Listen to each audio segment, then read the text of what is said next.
Yes, to my amazing people, my name is Ed Godhiambo and I am a freelancer journalist from Nairobi, Kenya.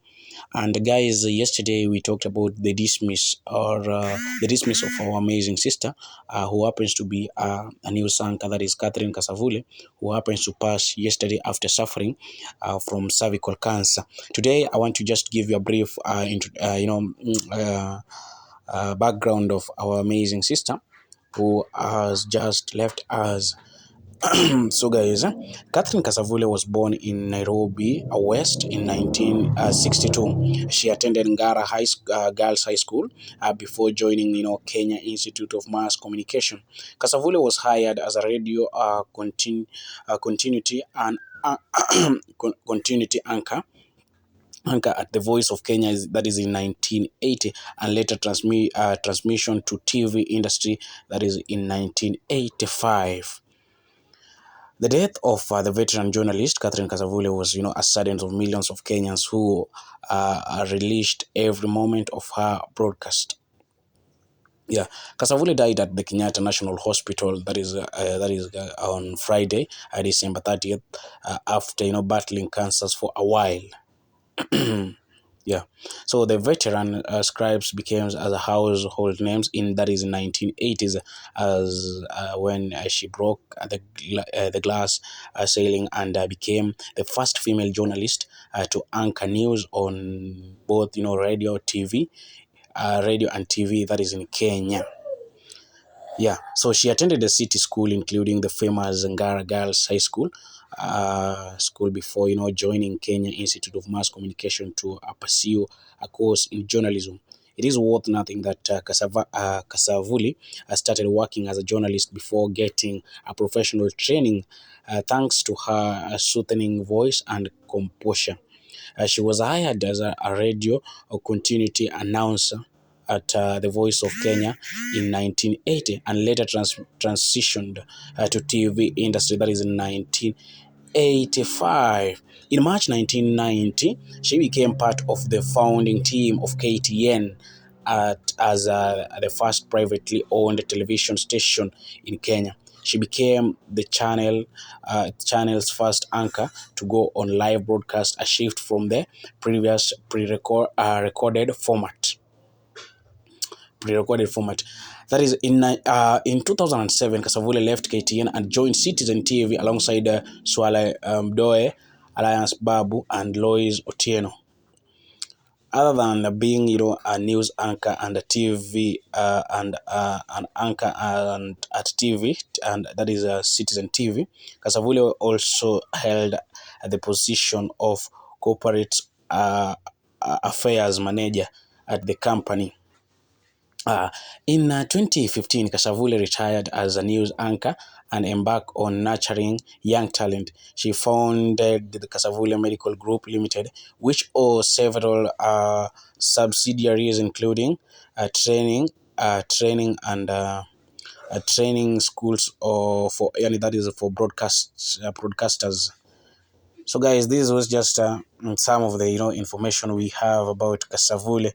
And however, that is in 8 years after quitting. Kasavule's made a grand comeback after signing a deal with the Kenya Broadcast Corporation, the KBC, where she anchored weekend news.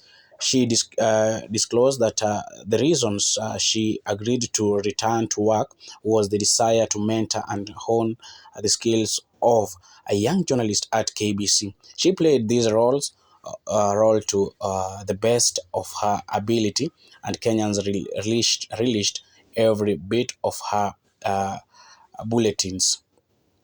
On October 26th, the country was shocked when the news of her admission at Kenyatta National Hospital was made public.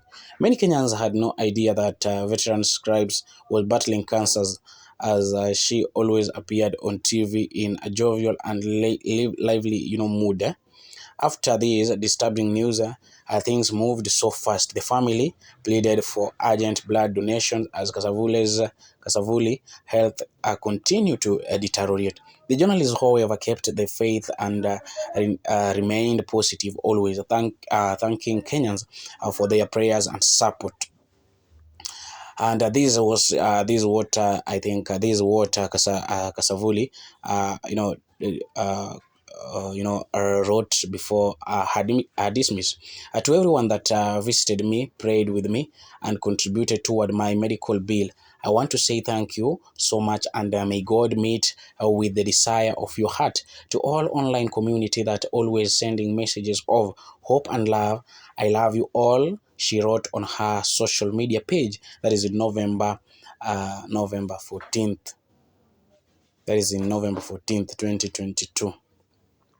Kasavuli also shared 6 lessons she learned while in the hospital bed, key among them being loving one's family and being at peaceful with all members. On Friday, December 30th, 30th, the celebrated journalist breathed her last, throwing the country into mourning. She died a humble woman despite registering numerous success in the media industry, including being fitted with the Order of the Grand Warriors of Kenyans during the 2008 Jamhuri Day celebration. Kasavule preferred to keep her personal life private, as she has left behind one son, Martin Kasavuli, who was born, that is, in 1981.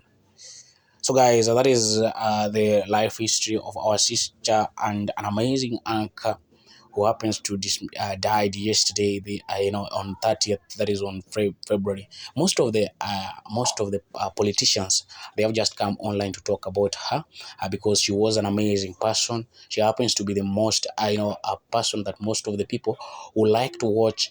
And to every politicians, I think most of the politicians, also to our president, have sent their condolences messages to the family. And also, most of the Kenyans are in mourning of the dismiss of this amazing journalist who happens to dismiss. So, guys, my name is Zed Godhiambo, and I am a freelancer journalist from Nairobi, Kenya. Meanwhile, guys, don't forget to subscribe to my YouTube channel as we keep on updating you on what is happening. Thank you, guys, and let's meet on our next video.